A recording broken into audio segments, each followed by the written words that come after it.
시사 CCTV 김어준의 뉴욕타임스. 특사 잘못됐잖아요. 네. 근데 지금 이 논리로 박근혜 당선인이 결과적으로 방관하는 게 정의에 부합합니까? 특별하면 질문 좋았어. 그죠?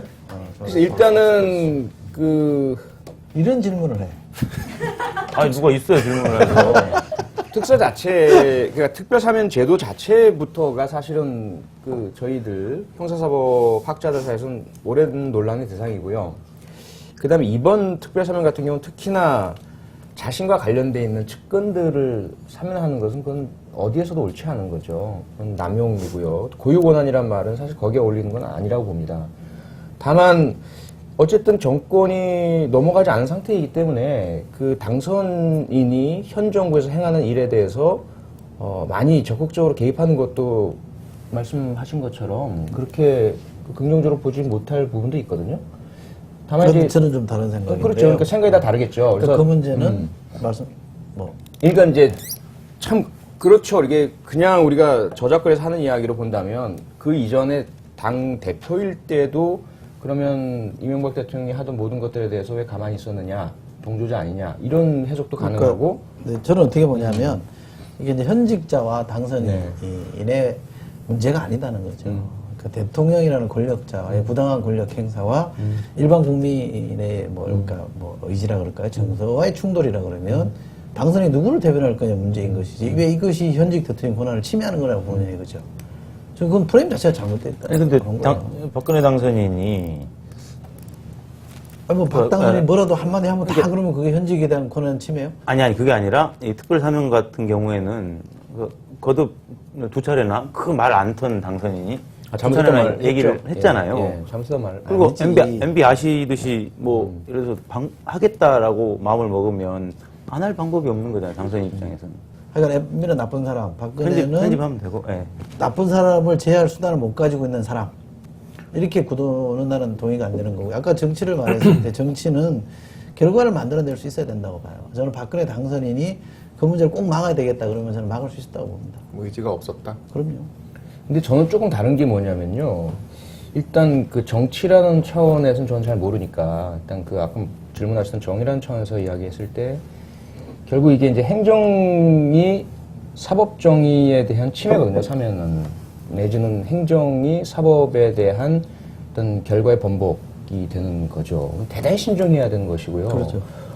결코 함부로 해서는 안 되는 부분인데 사법에 대한 무시라고도 볼 수 있는 상권 분립에 대한 붕괴라고도 볼 수 있는 잘못된 사면이죠.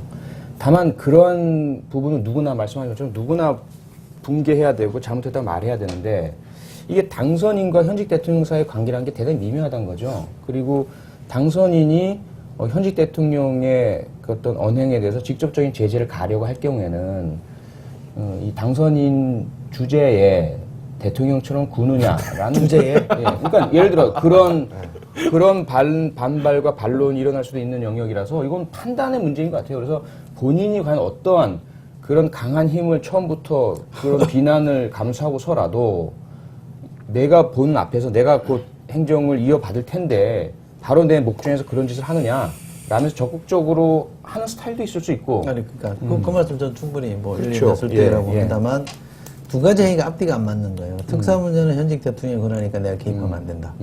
그러나 헌법재판소장 임명할 때는 자기 의견을 존중해서 자기가 사실상 확정하는 거는 현직 대통령 권한을 침해한 거 아닙니까? 헌재소장 임기를 6년으로 해놓은 거는 대통령과 상관없이 임명되라고 한 거죠. 그렇죠. 근데 자기 대통령이라는 사람이 거기 관여해서 3명 중 1명을 찍었다.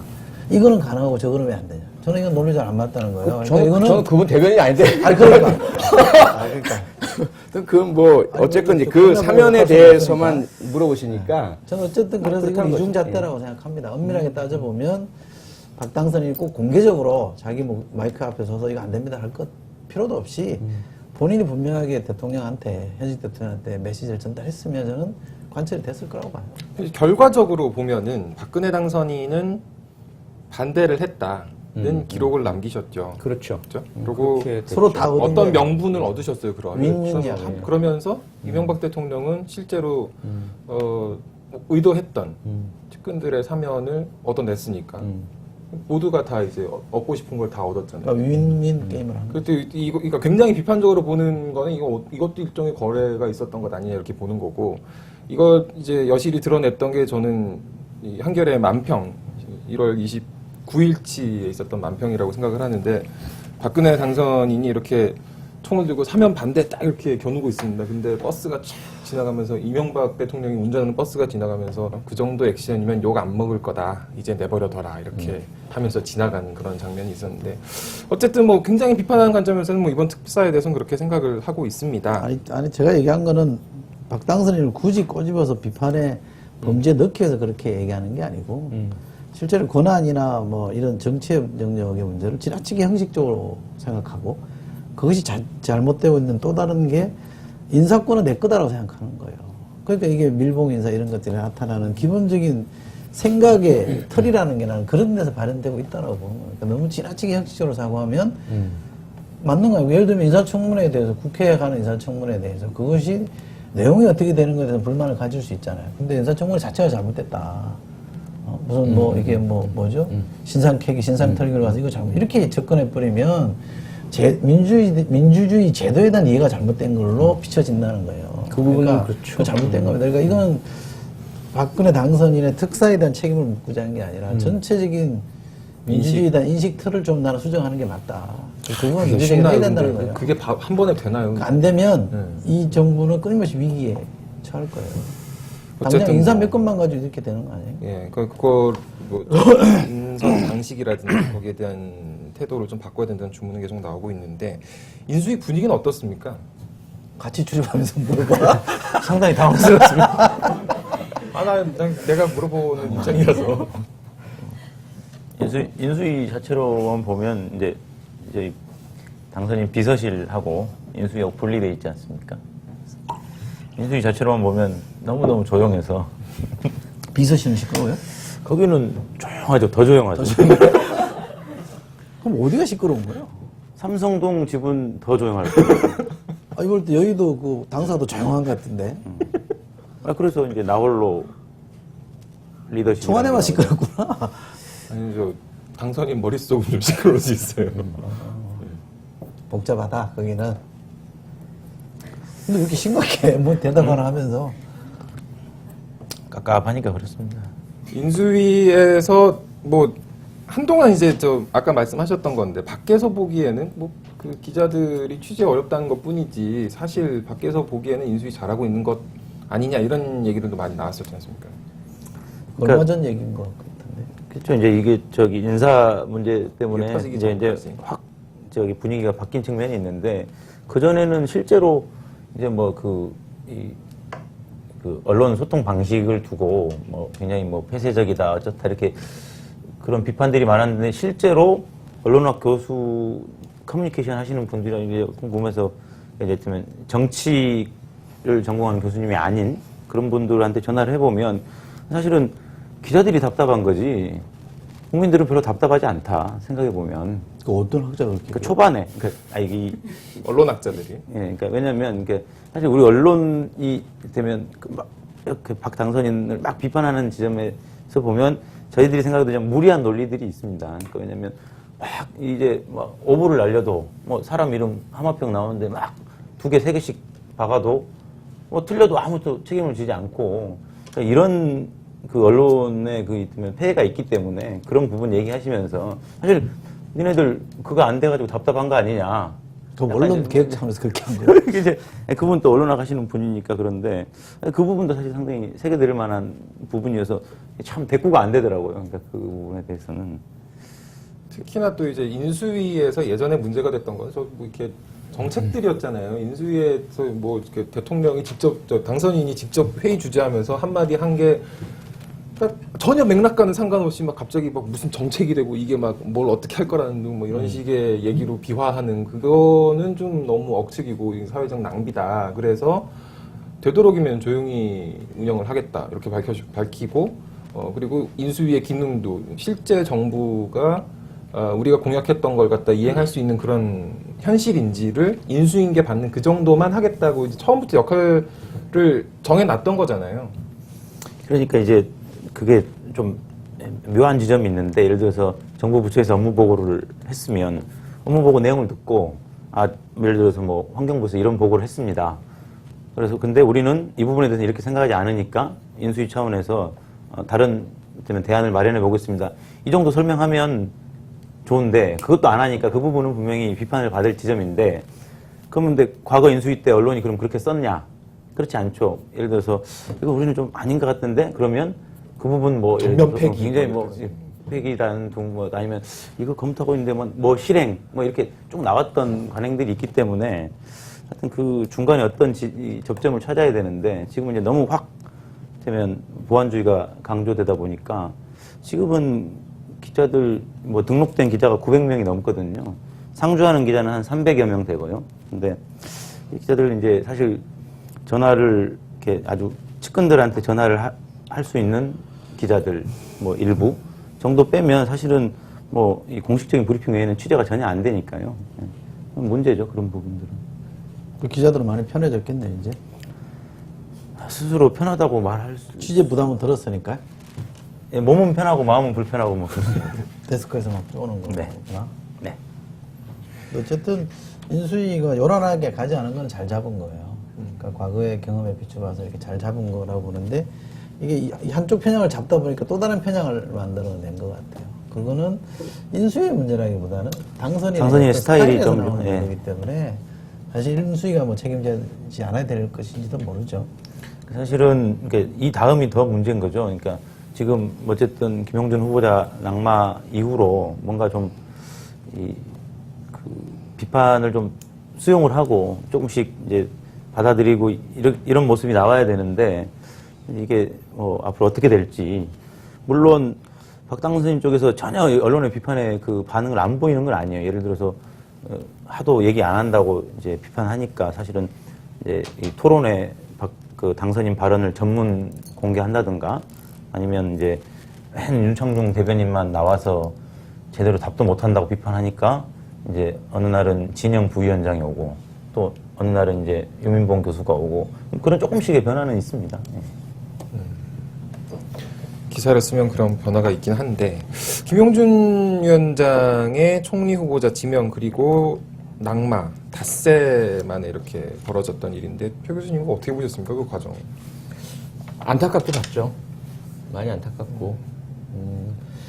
계속 이제 제가 뭐 보수 얘기를 많이 하다 보니까 가장 안타까운 것이, 특히 우리 한국 사회에서 보수들이 모범을 너무 안 보이지 않느냐.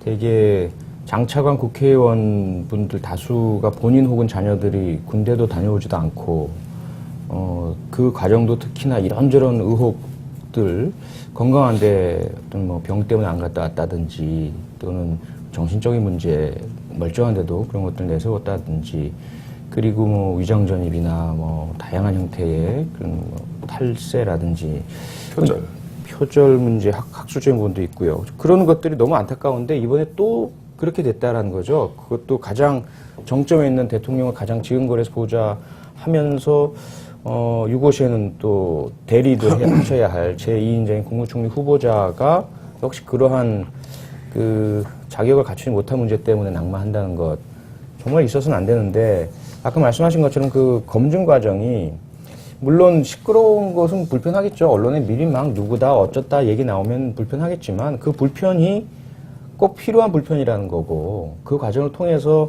검증이 되어서 통과되어야 사후에 문제가 안 생기는데, 그 사전적인 검증 과정의 불편함을 덜기 위해서 너무 비밀리에 그렇게 인선을 하다 보니까 결국 사후에 도저히 감당하지 못하는 상황에서 불거지게 되잖아요. 그래서 다시는 좀 그렇게 안 됐으면 하는 마음입니다. 왜 이게 검증이 안 됐어요?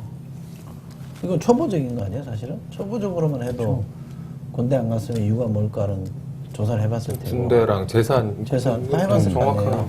그렇죠. 그래서 제 생각에 이런 게 있어요. 그러니까 누구라고 실명은 못 밝히겠지만 친박, 예를 들어서 친박 측근 중에 아주 가깝다는 인사는 알고 있었어요. 예를 들어서 이 아들 병역 문제나 이런 부분들은 알고 있었거든요. 근데 실제로 그 박 당선인이 이 총리 후보자 발표를 할 때까지 저는 그분이랑 얘기를 안 했다고 생각하는 거예요. 그리고 실제로 그분을 만났는데 그분도 옛날에 그거 우리 당에서 알고 있는 사람 좀 있어. 그러니까 예를 들어서 제가 방금 말한 그 인사하고조차도 얘기를 안 한 거죠. 그리고 가까운 사람인데. 그리고 그리고 소문이 전혀 나지 않으니 직접 얘기를 안 했더라도 뭐 누구 하신다는 얘기가 있던데 그분 이런 문제가 있습니다. 다시 한번 점검해 봐야 됩니다. 뭐 이런 과정조차 없었다는 거가 이제 딱 느낌이 오는 거죠. 그러니까 우선 이거는 이미 새누리당 내부에서는 어느 정도는 알려진 사실인데. 그렇죠. 그것도 인사 스타일 때문에 전혀 이제 스크린이 안 됐다는 얘기. 아는 사람들은 병역이 문제가 있다는 건 알았지만 총리가 되는 건 모르고 있었던 거예요. 그렇지. 근데 이제 누구는 또 이렇게 얘기하대요. 그 대법관하고 선제 소장을 했기 때문에 인사청문회를 거쳤을 거다. 그땐 그 그렇기 제도가 때문에 다 없었는데. 걸러진 거다라고 박 당선인이 착각했을 수 있다. 그 얘기도 해요. 그 어디 신빙성 있는 얘기예요? 저는 그렇지는 않았을 것 같아요. 그래요? 네. 그러니까 그 착각의 아니 문제라기보다는 그게 청문회가 안 됐다 그러면 최소한 청와대에다가 이거 넣어보라 그러진 않았을까?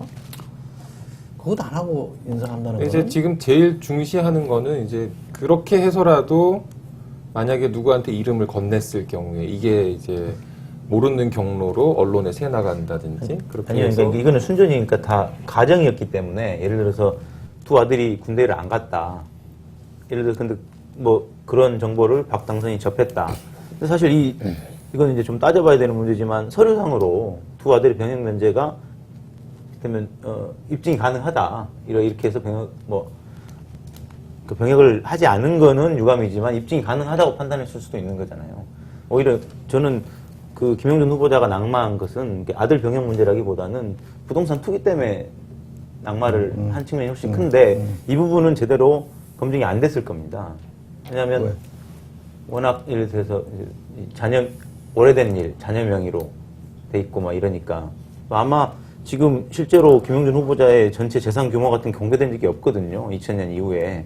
그래서 그 후에 상속분이라든가 뭐 땅 거래 내역 같은 것들 실제로 이제 그래서 청문 요청서를 제출하면 오히려 뭐 입증되기 어려운 부분들이 훨씬 더 많아서 저는 그렇죠. 사퇴하신 게 아닌가. 오히려 병역 문제는 자기한테는 예를 들면 국민들한테는 죄송하지만 설명이 가능하다 이런 식의 스탠스였거든요. 그리고 이 차남 면제 사유 같은 경우는 정말 억울해하는 것 같고요. 네. 근데 그 후보자들한테 뭐 200개인가 이렇게 질문을 받는다는 거 아니에요? 그건 안 한 MB 거죠. 아, 이번 했어요? 안 한 그것도 거죠. 안 해요. 그러니까 이게 전혀 기본 절차도 안 지키고 그냥 발표해버린 거 아니에요? 근데 이게 뭘 했는지 안 했는지조차도 모르는. 뭘 딱하네 기자하기 거기서. 이렇게 뭐를 이렇게 더듬는 거, 코끼리가 뭐 이런 분위기죠. 근데 뭐 이게 잘은 무능함을 모르지만 이제 이런 문제들에 대해서 앞으로 재발 방지를 하기 위해서는 저는 이제 그 박 당선인 개인보다는 그분을 보좌하는 참모진들의 좀 심각한 문제가 있지 않느냐. 대통령 당선인이라 하더라도 모든 문제를 다 알 수는 없잖아요. 결국은 다 보고를 받아서 판단을 내려야 할 입장일 텐데. 근데 이게 그 재산 문제가 아무리 방대한 영역이라 하더라도 검증하는 담당 참모와 그 밑에 실무진들은 모를 리가 없거든요. 그걸 모른다면 국정 운영에 문제가 있는 거죠. 그런데 그런 사실들을 정확하게 보고하지 않았을 가능성이 있지 않느냐. 보고를 제대로 안 했다. 그렇죠. 보고를 안 한 거예요. 하면 죽어요. 그게 아니라 저 말이 많아서 그런데 보고를 안 하면 죽고 그런 문제가 아니라 예. 참모진이 문제가 있는 거 아니냐라고 말씀하셨잖아요. 그런데 그 참모진이 누군지 모른다는 거예요. 그냥 떠도는 얘기로 아마 뭐 예를 들어 최출 및 누구누구 최출 교수 및 누구누구 한 3명이 할 것이다. 할 것이다. 그것도 확인 안 된 거예요? 그건 거의 확실해 보인다. 뭐 이 정도의 얘기만 돌 뿐이지 참모진이 정말 문제야. 한데 근데 걔네들이 누구야? 이렇게 되는 거죠. 지금 상태가 그런 상태라는 거죠. 그것도 검증이 안 되는 그런 거예요. 부분은 제가 뭐 모르니까요, 저는. 그런 부분들이 분명히 있을 것이다라고 저희도 대단한 보고 용인수냐. 이런 지도자가 예전에 있었나요? 왜 이렇게 철통으로 이렇게 하는 것도 참 쉽지 않은데, 그죠? 그 최대석이라는 분 사퇴한 것도 아직도 오리무중인 거죠? 아직도. 답이 없는 거죠? 그렇죠. 어디 대단한 거죠. 어디 신문을 한 10년 지나면 밝혀질 거라고. 10년 뒤에 밝혀질 그래? 수 있을 것이다. 야, 이런 얘기가 그래요. 그뭐 최대석 옳고 교수 그러고를 떠나서 이거 막는 데는 하여간 박근혜 당선이 왕이야.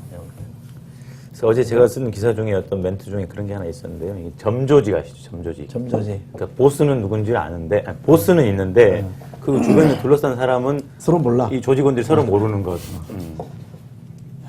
뭐 그런 비유가 나올 정도니까. 그렇죠. 근데 정부가 조직 때는 좀 다르겠죠. 뭐 공조직이 생길 테니까. 그렇죠. 이제 그러면 이제 책임을 물을 수가 있잖아요. 그야말로 아까 참모진이 문제다라고 하더면 그렇죠. 인사수석 뭐 이렇게. 예. 윤창중 대변인 또 이게 요즘 기자들하고 사이가 어떻습니까? 그거는 본인이 제일 잘 아시잖아요. 사실은 뭐 그 윤창중 대변인 저희 팀에서는 김혜연 씨가 윤창중 대변인 킬러다. 사사건건 부딪히거든요. 그래서 윤창중 대변인한테 던지는 그 까칠한 질문들 대부분 우리 김혜연 기자가 했다고 보시면 됩니다. 예. 애정을 좀 가져. 뻔뻔하게 그걸 나한테 물어봐. 자, 그럼 제가 질문하겠습니다. 좋아. 와. 되게 윤창중 대변인 요즘 어떻게 지내십니까? 오늘 뭐 브리핑 때 굉장히 화를 많이 내셨다고 그러던데. 화낸 건 아니고요. 김혜연 씨 때문에? 아니요, 기자들한테 기자들 설명 좀 부탁드리겠습니다. 중계방송 나오잖아요. 윤창중 대변인 브리핑할 때. 중계방송 나오는 거 갖다가 쭉 하고 나서 나와가지고 보통 뭐 모든 브리핑들이 그렇습니다만은 백 브리핑이라는 걸 따로 합니다. 이제 좀 편하게 얘기하는 그런 자리를 만드는 거죠. 복도에서 이제 윤창중 대변인 백브리핑 장소는 여기다 하고 자리까지 만들어 놓고 이제 기자들이 거기 뺑 둘러싸가지고 하는 게 있거든요. 근데 윤창중 대변인이 초기부터 여기선 사진 찍지 말자. 이거 편하게 얘기하는 걸로 하자. 그래서 이제 사진을 안 찍기로 했는데 처음 오신 사진 기자분들이셨던 것 같아요. 오늘 와가지고 한 두 분이 기자들이 막 이렇게 에워싸고 있으니까 사다리를 타고 올라가가지고 막 계속 찍고 있는 거예요. 기자들은 뭐 그거 신경 안 쓰고 계속 물어봤죠. 오늘 이거는 어떻게 되는 거냐? 이건 어떻게 되냐? 윤창중 대변인이 입을 딱 닫고는 가만히 있는 겁니다.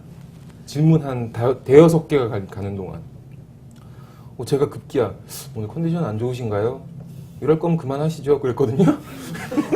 저 봐, 맨날 조금 더 싸늘하게 했지. 그지? 아니야, 상냥하게 했어요 저는. 싸늘하게 했을 것 같아. 저 쳐다보지도 않으셨는데 어쨌든 그 사진 기자들을 향해서 유감을 좀 표하면서 다 찍으셨냐, 여기서 안 찍기로 했다. 그럴 때 보면 되게 좀 무서운데. 어쨌든 뭐 그러고 나서 이제 기자들한테 뭐 답변을 몇 가지 하고 가셨는데 요즘 좀 심기가 불편해 보이기는 해요. 예전과 다르게.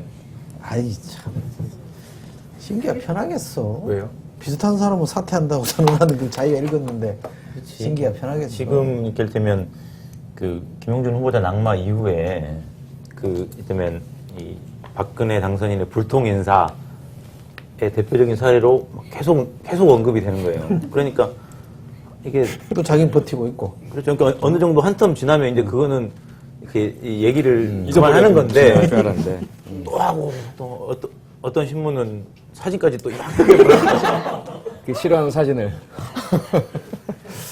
어떤 신문이야? 중앙일보에서 그렇게 썼던 거.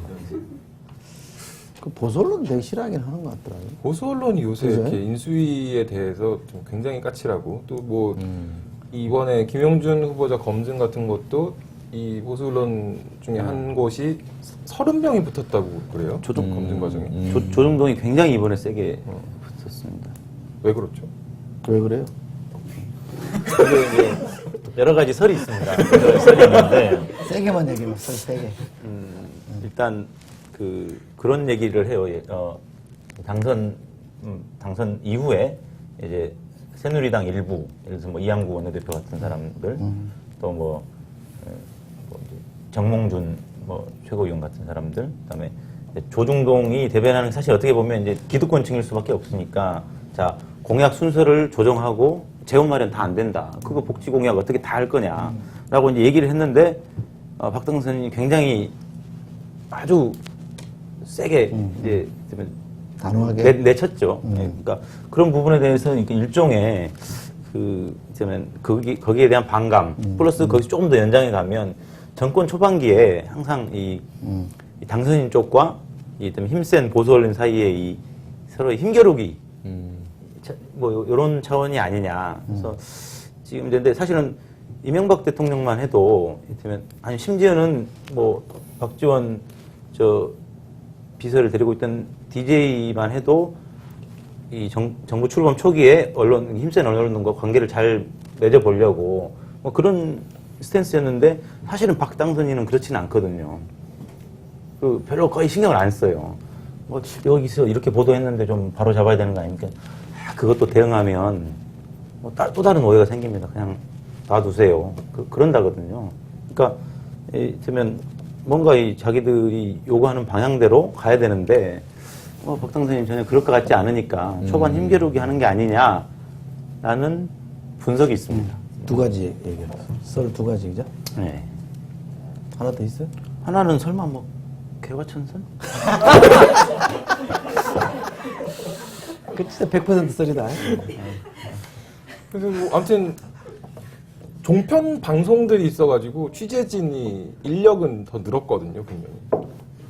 신문 기자들, 종편 방송 기자들 같이 달려들어가지고 막 해가지고는 종편 방송과 신문 양쪽에 다 내보내면서 정말 전방위적으로 매체들을 잘 활용을 하고 있는데 앞으로 미디어 지형이 어떻게 갈지 참 예측하기 힘든 구석이 있는 것 같습니다. 경제 상황 어려워진다는데. 제가 한마디만 그 부분에 드리면 제가 봤을 때 이제 대선 전에는 그 보수 언론과 종편이 대선 승리라는 것을 위해서 정치적 편향성을 상당히 많이 띄었던 것 같아요. 그런데 대선이 끝나고 나서는 결국 이제 시청자와 구독자를 늘려야 된다는 현실적인 문제 앞에 부딪힌 것 같고요. 그러다 보면 아무래도 그 언론과 방송의 본질적 기능, 재미, 그래서 비판적인 기능이라든지 이런 부분들을 해야 하는 그런 상황에 처해 있지 않을까. 뭐 그런 부분들은 저는 좀 보고 있습니다. 그때 선거 때 종편 방송도 몇 번 출연하셨었죠, 토론. 종편 때문에 제가 유명해졌죠. 그렇죠. 예. 어떠셨습니까? 그래서 저는 매체를 안 가립니다. 어디서든 불러주시면 고맙죠, 뭐, 저 같은 사람이. 그런데 시간이 안 돼서 못 가는 경우는 있지만요. 그런데 이제 그런 거 정의라는 있죠. 관점에서 저 예전에 저 종편 방송 출범이 됐던 과정을 한번 돌이켜 보면 네. 그건 뭐 좀 정당했다고 보세요. 아니요, 그런 부분들은 많이 문제가 있다는 것은 인식을 하고 있죠. 그리고 특히 그 과정에서 어떤, 언론, 방송, 원리 그대로라거나 또는 그 방송 산업 원리대로 된 것이 아니고 정치적인 어떤 그런 이해나 타협 이런 부분들이 많이 들어가 있다는 것은 분명히 알고 있죠. 그런 태생이 그렇게 됐고 그래서 뭐 종편은 절대로 안 나간다 선언하시는 지식인들도 많이 계시고요. 그런데 저는 개인적으로 아까 말씀드렸다시피 정치에 전혀 관심이 없었다 보니까 경찰과 범죄 분야가 저한테는 가장 중요했고 어쨌든 그 방송을 봐주시는 시청자분들이 계시고 그분들께 전달해드려야 할 정보가 있으면 마다하진 않겠다는 그런 입장이었죠. 그래서 불러주셨을 때 특히 그 상황에서는 제가 이제 국가정보원 직원의 불법 선거 개입의 의혹을 이야기를 했고 이게 아무도 안 들어주면 저 혼자 떠들다가 많은 문제가 되고요. 특히 사직서까지 던졌는데 아무도 안 들어주면 뻘쭘해지잖아요. 그래서 근데 이제 오히려 공중파에서는 아무도 관심을 안 가져주시고 아무도 연락도 안 해주시고 그 전에 그렇게 찾던 뭐 사건만 터지면 그렇죠. 예 모든 그 공중파 TV 아침 방송 시사 프로 뭐 뉴스 막 연락 주셨었는데 연락이 전혀 없어요. 근데 오히려 종편에서는 막 찾아주시는 거예요. 너무 고마웠죠. 가서 그래서 말씀드렸고 그래서 어쨌건 이 이슈가 여기까지 오는 데는 종편의 역할이 대단히 컸다고 저는 봅니다. 그런 면이 있죠. 지금 민주통합당은 얼마 전까지 좀 종편 방송 출연 안 하는 게 당론으로 돼 있었는데 지금 뭐 조금 변화 움직임이 있는 것 같죠? 풀린다 그래요. 풀린다. 아직 뭐 최종 매듭은 안 지어진 것 같고요. 박지원 원내대표가 그렇게 표현을 했다고 그러더만요. 그러니까 어디에 다리 놓는 걸 반대했다. 그런 이미 다른 놓였는데 그 다리 안 쓰고 계속 돌아다닐 거냐. 그 다리를 써야 된다. 이렇게 표현을 했다 그래요. 그렇게 보면 대체로 나가는 쪽으로 이미 다 정리를 하는 거. 근데 아직 최종 매듭은 안 지어진 거. 박지원 전 원내대표의 그런 논리에 동의하십니까? 논리에 동의하냐고요? 네. 그 표현에 동의하냐고요? 네, 저도 그 표현을 봤거든요. 네. 그러니까 저기까지 건너갔는데 다리 놓였는데 네. 계속 돌아갈 거냐 뭐 그렇게 했는데 아무도 반박을 못했다 그러더라고요. 네. 그 조선 의원들 민주당 아무도. 의원총회에서 네. 이제 얘기하신 건데. 근데 저는 이제 몇 번 말씀드렸지만 제가 생각하는 건 그래요. 미국에 폭스 TV가 있듯이 한국에도 우익 언론 방송 있도록 허용해주고 그 다음에 대신에 뭐 이런 팟캐스트 방송뿐만 아니라 좀 더 나간 낙검수라든지 또 고발 뉴스라든지 독립 대한 언론들 이런 부분들도 탄압하지 말고 마음대로 할 수 있도록 놔주고 언론의 자유를 보장하자는 거죠. 그리고 그 판단은 역시 국민들께 시청자께 맡기자. 그래서 조금 저는 이제 그런 특정 그 어떤 성향을 띈다고 해서 방송 매체나 언론 매체를 배제하자는 것은 좀 반대합니다. 뭐 종편은 일단 그런 것 같고요. 어쨌든 종편 얘기는 이 정도로 하고 박근혜 당선인 얘기로 다시 넘어가 봤을 때 저는 이제 이 박정희 대통령을 겪어본 적이 없거든요. 아, 그러세요? 제가 어릴 때 돌아가셨어요. 어릴 때 돌아가셔서 외모는 저랑 세대 비슷해 보이시죠? 기억이 아무튼 없는데. 주먹이 막 불끈 져. 어이, 사리를 느끼는. 아니요, 뭐 그랬는데 그 요새 이제 그런 얘기를 한단 말이죠. 이제 밀봉 인사 이런 거 나오는 거 보면서 박근혜 당선인이 아버지랑 좀 정치 스타일이 닮은 것 아니냐. 어떻게 보세요? 그때를 겪어보신 분으로서. 겪어보신. 정의를 갖지. 근데 저도 사실은 제가 중학교 1학년 때죠. 박정희 대통령이 돌아가셨을 때가. 그때는 저는 우리 친구들이 다 그랬어요. 정말 우리나라 망하는 줄 알았어요. 큰일 나는 줄 알았어요. 어떤 그 친구 중에 한 놈은 성권이라는 놈인데 그 놈 이름 아직도 기억나는데 저보고 야 창훈아 우리 뒷산 올라가서 죽자 이러는 거예요. 저보고. 진짜로. 그래서 야 왜 죽냐 우리가 그랬더니 아니 박정희 대통령이 돌아가셨는데 우리가 어떻게 이제 사냐 큰일 났다. 그 정도였어요. 그 분위기가. 그 친구분 지금 뭐 하시나요? 몰라요. 살아있겠죠. 살아있길 바라. 선거나 어디 보고 있냐? 제발 살아있어라. 근데 이제 그게 그래서 저는 이제 그 박정희 대통령에 대한 접근을 우리 특히 진보에 계신 분, 전 보수니까 보수 말씀드렸잖아요. 진보에 계신 분들께 좀 신중해 주시기를 부탁드리고 싶은 거예요. 이게 참 박정희 대통령이라는 존재가 한국 현대사에 아주 걸림돌이면서도 참 쉽게 그렇게 그냥 치워버리고 말기 어려운 그 착근이 상당히 깊이 돼 있는 존재거든요. 이번 선거에서 결국은 그런 박정희 대통령에 대한 어떤 정면 비판과 비난과 공격 자체가 상당히 많은 분들을 움츠리고 이렇게 결집하게 만든 요소도 분명히 있고요. 그래서 조금은 우리가 넓은 마음으로 다가서야 되지 않을까. 공과 과를 다 같이. 그래 특히 그 박근혜 당선자 분께 저는 이제 공개적으로 요청을 드렸지만 부친의 부분을 너무 좋은 쪽으로만 가져가려 하지 마시고 그분이 저지르셨던 과오, 잘못 이걸 당선자께서 대통령 되신 다음에 인정해 주시면 얼마나 좋을까라는 거죠. 인정하시고 또 그 당시 피해 입으신 분들, 인혁당 사건이라든지 그 피해 입으신 유족들을 찾아가셔서 직접 대신 사죄하시고 끌어안으시고 그렇게 하고 대신에 이제 우리 진보 쪽에서도 박정희 대통령의 업적을 너무 다 그 사람이 다 완전 악인은 아니잖아요. 어쨌든 그분도 저는 어쨌든 혼자만의 이익이 아니라 국가와 민족을 위해서 헌신하셨던 부분 분명히 있다고 보거든요. 그걸 서로 좀 그 인정하시면서 공과 과를 객관적으로 냉철하게 좀 정리해 주셨으면 좋겠어요. 개인적으로는. 단순 비교하기는 어려운 것 같고요. 박 대통령이 돌아가셨을 때가 전 중3이었어요. 네. 저도 나라 망한다고 막 그 분위기가 막 우르머리가 막 울고 당시 그랬으니까요. 중학생들 사이에서는 그런 여론이 있었거든요. 아니 이게 초딩과 좀 다르죠. 뭔지를 몰랐으니까. 근데 뭐 틀기만 하면 대통령이니까 이게 네. 왕의 개념으로 이렇게 그랬죠, 들어가 그때는. 있었던 완전히 거죠. 그랬죠. 뭐 예. 그랬는데 어쨌든 이게 이제 인사 스타일은 단순 비교할 수는 없어요. 그때는 언론 검증이나 이런 게 있었던 상황이 아니었기 때문에 그렇죠. 대통령이 꺼내놓고 그냥 그렇게 가는 거니까 뭐 청문회에 있었던 것도 아니기 때문에 그때와 지금을 단순 비교하는 건 무리인데 만약에 박당선인의 스타일이 박정희 대통령의 그때와 닮아 있다라 그러면 이건 좀 심각한 문제라고 봅니다. 시대가 바뀌어 있는 거예요.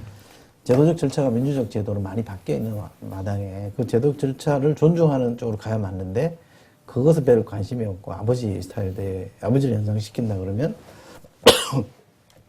그건 좀 문제가 있는 거죠. 수첩 리더십은 수첩, 지금 박근혜 당선인의 어떤 인선이 수첩을 통해서 이루어지는 거다 이런 얘기 하는데 그 수첩을 통해서 적어놓은 다음에 꾸준히 지켜보는 거. 수첩을 한번 봤어요? 표지라도? 전 대선 때 야당. 봤어? 제가 기억하기로는 손때 묻은 뭐 수첩이 있어? 아니, 제가 기억하기로는 메모는 굉장히 열심히 하는 편이세요, 당선인이. 그래서 근데 그게 어떤 특정한 본인만의 수첩을 들고 다니는 건 아니에요. 아니다. 그래서 뭐 그날 나눠준 문건 뒤에 이렇게 메모를 하기도 하고 그날 행사장에서 뭐 수첩 나눠주기도 하잖아요. 그 수첩 받은 거에다가 새로 쓰기도 하고 그러는데 요즘 이제 그 인수위의 정부 부처 업무 보고를 하는 과정에서 박근혜 당선인이 예전에 이제 그 현장 방문했던 걸 토대로 이런저런 얘기를 한단 말이죠. 그때 거를 다 기억을 하고 있느냐, 뭐 아니면 또 누군가 다른 사람이 정리를 해놨거나 또는 이제 그 여러 가지 가능성이 있겠지만 어쨌든 그걸 통칭해서 지금 이제 수첩 리더십이라고 얘기를 한다고 봐야 될 것 같아요. 근데 수첩을 활용하는 거를 너무 희화화시킬 필요는 없는 거 같고. 뭐 바람직하다고 보는데 그거는. 열심히 메모하고 기록을 남겨두는 건 근데 좋은 그게 거 이제 아니에요? 박정희 전 대통령도 그런 면이 좀 있었다. 수첩에 그러니까 이제 그거를 막 그냥 문자로 사실 수첩이라고 하는 건 그냥 막 상징적인 거잖아요. 그러면 수첩을 써서 문제가 아니라, 그러니까 예를 들면 이게 개인적으로 보고 또 뭐 일반적인 시스템을 활용하지 않고 뭐 소위 말해서 뭐 불통 인사, 밀실 인사 얘기하면서 수첩을 사례로 든 건데 예전에 이 박정희 대통령도 그 수첩을 많이 썼는데 어떻게 이렇게 똑같냐 막 이렇게 얘기하는. 그러니까 원래 것도 수첩을 문제가 얘기했던 있는 것 거는 같아요. 수첩 공주라고 했을 때는 그게 아니지 그냥. 그러니까 별로 아는 게 없어서 수첩권에 수첩에 적힌 있는 것만 얘기한다 이런 쪽으로 약간 비아냥이 섞였던 그랬었죠, 표현인데 그때는. 지금 이제 수첩이라고 그런 건 조금 근데 이제 이제 다른 의미로 약간 좀 확장이 된 것 같아요, 그죠? 그래서 이제 오히려 자꾸 이제 뭐 사실은 원래 뭐 굳이 박정희 전 대통령을 얘기할 필요가 없는데 그런 게 있었어요. 뭐 잘 아시겠지만 경호실을 이제 장관급으로 부활시킬 때 요 순간에는 딱 이게 걱정이다.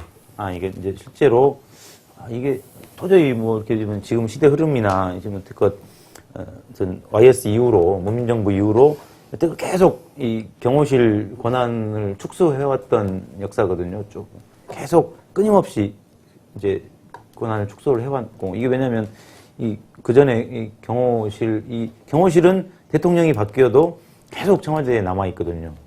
비서실은 계속 사람이 바뀌는데도 경호실은 계속 남아 있는 거니까. 그래서 사실은 이제 이런저런 부당한 간섭이나 이렇게 좀 동선, 뭐 노출 이런 거 가지고 계속 개입했었고, 그래서 이제 계속 권한을 줄이는 역사였는데 이걸 특별하게 설명도 없이 그냥 그쪽에 요구가 있는데 박 당선인이 수용했다. 아무래도 이제 가족이 없으니까 좀. 뭐 그런 부분도 가족이구나. 아니 가족이 없으니까 아무래도 이제 불안하니까 경호를 더 좀 강화시켜야 되는 거 아닌가? 아니 경호를 강화하는 것과 경호실을 장관급으로 이건 독립기관으로 만들어주는 건 좀 다른 문제거든요. 그 이명박 정부 때는 경호실이 어떤 결정을 하는 인사 뭐 결정하는 거 다 대통령 실장의 결재를 받았어요. 뭐 내곡동 할 때 보니까 뭐 묘실장도 몰랐더만. 예. 근데 어쨌든 조직 체계상 네. 대통령실 산하로 들어왔었죠. 그 전에는 이제 따로 있다가 경호실이. 그렇죠. 가장 큰 문제는 경찰이죠, 사실은. 거기 나가 있는 경찰이? 아니요. 그러니까 대통령께서 이제 청와대 밖을 나가시는 순간 모든 이제 그 도로 교통과 통행 안전은 경찰 몫이거든요. 그런데 왜 그 경호실의 위상 문제가 제기됐냐면 경호실이 이제 점령군처럼 경찰서를 완전히 지배 통제하고 이래라 저래라 때로는 이제 과거 권위주의 시대에는 뭐 경찰관들 조인트를 깐다 막 이런 얘기도 있었어요. 그래서 너무 이제 경찰관들이 서러웠었죠. 경호실이라 그러면 뭐 와서 완전히 뭐 서장도 마음대로 하고 젊은 친구들 와서 뭐 이런 것들 때문에 말이 많고 그러다 보니까 문민화를 거치면서 그런 그 경호실이 일선의 경찰을 완전히 지배하고 통제하는 시스템은 도저히 이제는 용납 못한다. 이래서 이제 그 위상의 약화와 함께 문민화를 시도하고 이제 탈군하고 뭐 이렇게 된 거거든요. 거기다가 대부분의 그 유럽이나 미국, 캐나다 등을 보면 경호 그 자체를 영국도 그렇고 그냥 경찰의 일반 기능으로 하고 있어요. 특별한 것이 아니고. 그래서 그런 부분들까지 이제 얘기가 많이 됐던 건데, 도로 이제 경호실장을 장관급을 격상한다는 것은 그런 모든 이제까지 시대적 진전을 거꾸로 간다는 것 때문에 상당히 조금 저희는 안타까워하고 있죠. 가장 상징적으로 그걸 얘기해 주는 게 국민 전체의 치안을 책임지는 경찰청장은 차관급인데 차관급이죠. 예. 대통령을 안전을 책임지는 경호실장은 장관급이다. 이게 상식적으로 생각해도 말이 되느냐. 뭐 이런 논리가 나올 수 있는 거죠. 네. 그때 그 질문을 했더니 그래도 뭐 양쪽 다 역할이 있다는 식으로 그냥 얼버무리고 넘어갔었는데 좀 중요한 지적이었던 것 같습니다. 그렇죠. 자, 그러면은 뭐 표 교수님 혹시 뭐 박근혜 당선인에 대해서 뭐 꼭 더 하고 싶은 말씀 편하게 한번 공격해 보시죠. 없으시면? 저도 좀 이제 먹고 살아야죠. 가족도 있는데 이렇게 뭐. 아니 공격 마케팅이라고 있어요. 서칭한 기자는 인수위가 이제 끝나가는 걸로 봐야겠죠. 아니죠. 사실은 뭐 이제 더 인수위 엄혹한 말고 과정이 남아있네. 더 엄혹한 아니면 지금 앞으로 뭐 아, 총리를 이제 다시 해야 돼요. 총리 다시 지명해야지, 국무위원 지명해야지, 청와대 비서진 지명해야지.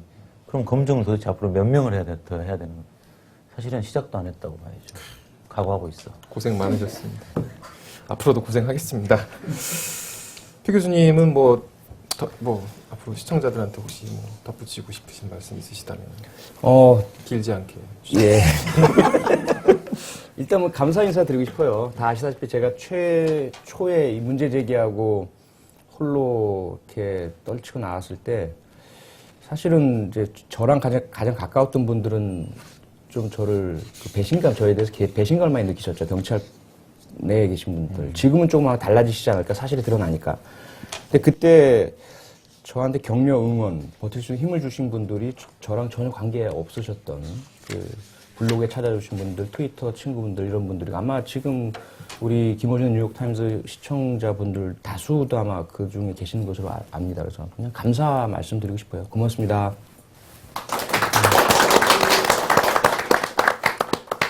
앞으로는 뭐 순회 강연 계속 네. 하시는 거죠? 네.